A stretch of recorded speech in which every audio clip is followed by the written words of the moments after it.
Halo semuanya, Assalamualaikum warahmatullahi wabarakatuh. Perkenalkan, nama saya Muhammad Salman Al-Farisi dengan NIM 2350501000111110 dari kelas Sosiologi Peternakan S1. Di video kali ini saya akan menganalisis mengenai masalah harga telur yang anjlok dan harga jagung naik di Kota Blitar. Oke, langsung saja ke videonya ya. Nah, yang pertama adalah latar belakang. Peternak ayam petelur di Blitar menghadapi masalah yang serius karena harga telur turun drastis hingga 14.400 per kilogram, jauh di bawah acuan pemerintah. Sementara harga pakan seperti jagung naik tajam hingga 6.800 per kilogram. Hal ini tentunya membuat produksi biaya telur menjadi melonjak, menyebabkan peternak mengalami kerugian hingga 5.000 per kilogram. Masalah ini semakin parah sejak pandemi dan penerapan PPKM yang membuat peternak kesulitan bertahan. Dalam pandangan sosiologi, situasi ini mencerminkan ketidakadilan antara peternak kecil dan kekuatan pasar yang lebih besar, serta menunjukkan ketidakseimbangan dalam sistem sosial ekonomi.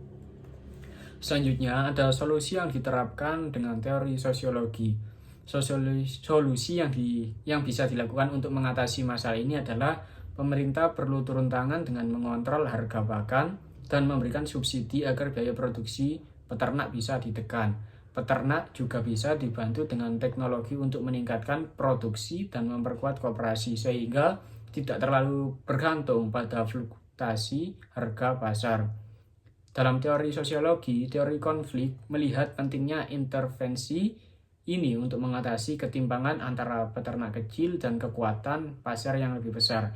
Sementara teori fungsionalisme menekankan bahwa pemerintah perlu menjaga keseimbangan ekonomi agar stabilitas sosial tetap terjaga. Nah, selanjutnya ada pentahelix yang menjelaskan interaksi sosial pada pihak-pihak yang terlibat dalam kasus ini.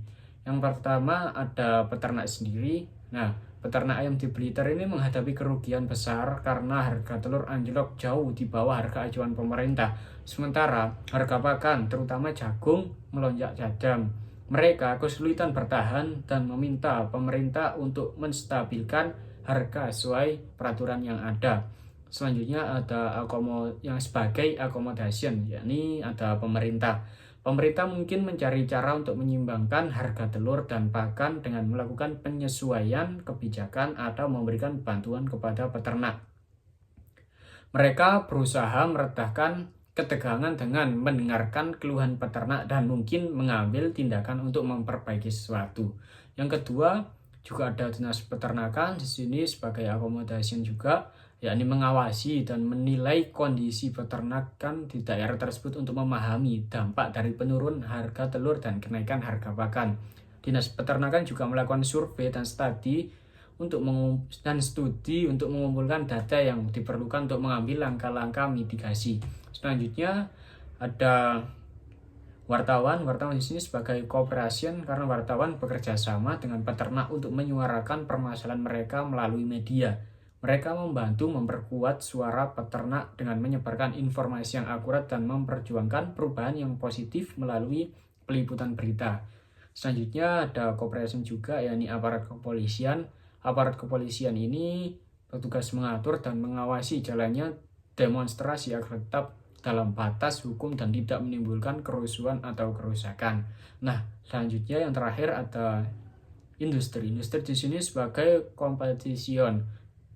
Nah, persaingan atau ketegangan antara peternak dan distributor pakan atau produsen jagung mengenai harga bahan pakan. Peternak merasa tertekan karena harga jagung yang terus naik.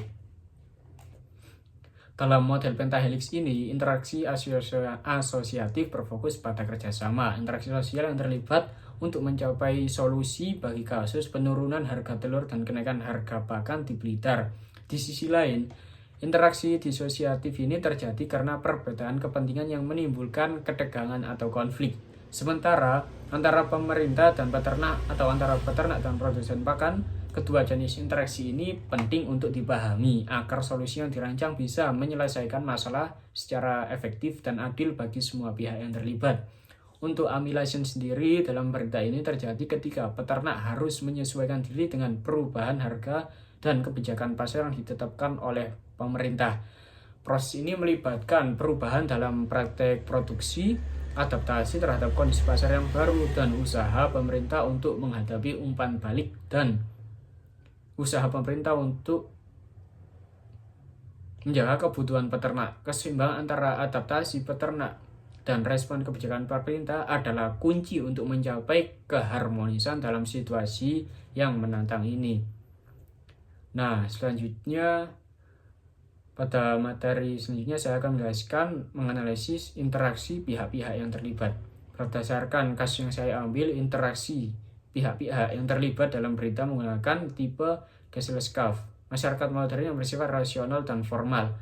Gesellschaft merupakan tipe masyarakat yang berinteraksi berdasarkan kepentingan pribadi atau ekonomi dengan hubungan yang bersifat kontraktual dan fungsional. Interaksi dalam Gesellschaft ini cenderung rasional, di mana ikatan sosial didasarkan pada kebutuhan ekonomi, pekerjaan, atau kepentingan institusi. Selanjutnya saya akan menjelaskan pihak yang berinteraksi dalam kasus ini. Yang pertama, ada peternak dan pemerintah. Interaksi antara peternak dengan pemerintah lebih bersifat formal dan rasional, di mana peternak meminta kebijakan yang lebih mendukung, seperti pengaturan harga jagung dan telur sesuai dengan ketentuan pemerintah. Tidak ada hubungan emosional yang kuat, melainkan hubungan yang terbangun karena kebutuhan ekonomi. Selanjutnya ada peternak dan aparat. Saat peternak melakukan aksi protes, hubungan mereka dengan aparat juga bersifat fungsional. Aparat bertugas menjaga keamanan dan menertibkan protes tanpa ada kedekatan sosial yang mendalam. Nah, tindakan aparat berorientasi pada peraturan hukum dan ketertiban umum. Nah, yang selanjutnya ada peternak dan wartawan. Wartawan di sini bertugas sebagai pelapor, yakni untuk menyampaikan masalah tersebut dengan jangkauan yang luas, yakni dengan menyebarkan informasi melalui media televisi atau koran atau yang lain sebagainya. Nah, interaksi dalam kasus ini lebih menekankan kepada kepentingan ekonomi dan kebutuhan fungsional masing-masing pihak, sehingga tipe Gesellschaft menjadi pilihan yang tepat untuk menganalisis hubungan tersebut. Untuk kestabilan kelompok sosial dalam kasus ini juga cukup rapuh, terutama antara peternak dan pemerintah. Ketidakpuasan peternak muncul akibat anjloknya harga telur dan naiknya biaya pakan yang tidak seimbang dengan kebijakan pemerintah. Aksi protes peternak memperlihatkan ketegangan, namun hubungan dengan aparat keamanan masih terkendali karena protes tetap berjalan dengan tertib. Hubungan peternak dengan masyarakat konsumen relatif stabil karena ada ketergantungan ekonomi. Meskipun peternak merugi secara umum, kestabilan dipertahankan oleh kebutuhan ekonomi dan ketertiban. Namun bisa terganggu jika masalah ekonomi ini tidak segera teratasi. Selanjutnya ada unsur-unsur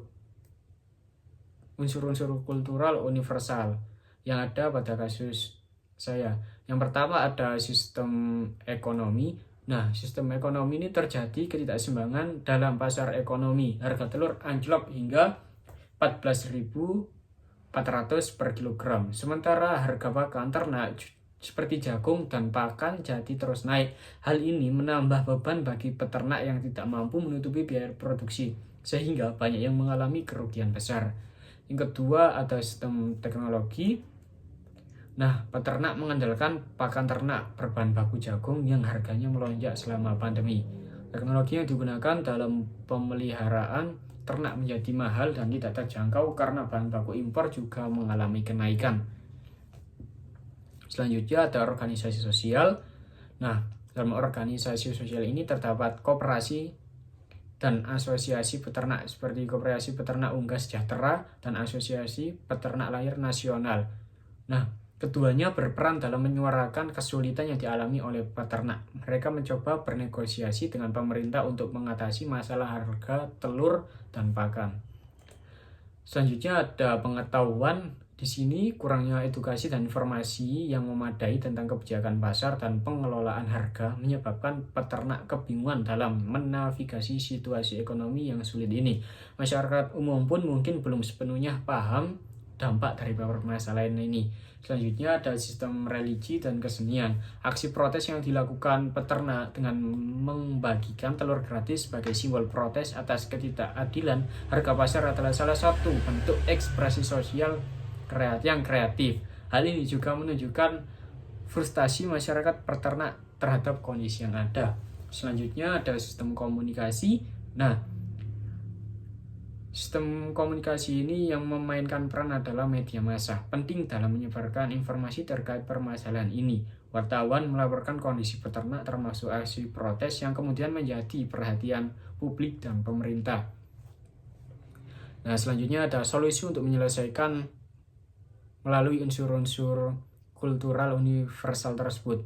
Untuk menyelesaikan masalah peternak ayam di Blitar, pemerintah perlu mengintervensi harga pakan dan telur dengan subsidi atau regulasi yang ketat agar harga jagung dan telur tetap stabil sesuai dengan ketentuan pemerintah. Selain itu, inovasi dan alternatif yang lebih murah perlu dikembangkan agar peternak tidak bergantung pada jagung impor. Koperasi dan asosiasi peternak juga harus diperkuat untuk membantu lobby harga yang lebih adil dan memberi bantuan finansial secara akses ke pasar. Pengawasan pemerintah terhadap penerapan harga acuan harus diperketat juga, serta program pangan murah yang terhenti harus segera diaktifkan kembali.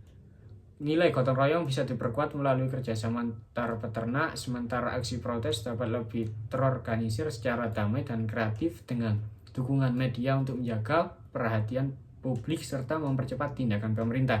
Dengan komunikasi yang efektif dan kerjasama dari berbagai elemen masyarakat, solusi ini bisa memperbaiki kondisi peternak secara berkelanjutan. Nah, selanjutnya ada posisi sastra dalam kasus ini. Yang pertama ada pemerintah. Pemerintah ini termasuk sastra atas karena pemerintah termasuk Presiden, Kementerian Perdagangan, dan Kementerian Pertanian berada di sastra sosial atas. Mereka memiliki kekuasaan untuk menetapkan kebijakan, mengatur harga, dan mengendalikan pasar. Mereka berada pada posisi yang menentukan nasib peternak dan ekonomi di sektor ini. Nah, yang kedua juga ada produsen pakan dan jagung yang berada di strata sosial atas karena mereka mengendalikan pasokan bahan pokok yang sangat diperlukan oleh peternak. Posisi dominan mereka dalam rantai pasokan memberikan mereka kekuasaan yang besar dalam menentukan harga dan mereka memiliki pengaruh ekonomi yang signifikan. Selanjutnya ada aparat keamanan. Aparat keamanan ini berada di kelas menengah karena aparat keamanan bertugas menjaga ketertiban dalam aksi protes peternak. Meskipun mereka memiliki kekuasaan dalam hal penegakan hukum, peran mereka lebih sebagai pelaksana kebijakan daripada pembuat kebijakan. Selanjutnya ada media dan wartawan. Nah, meskipun tidak terlibat langsung dalam industri, media dan wartawan ini juga menjadi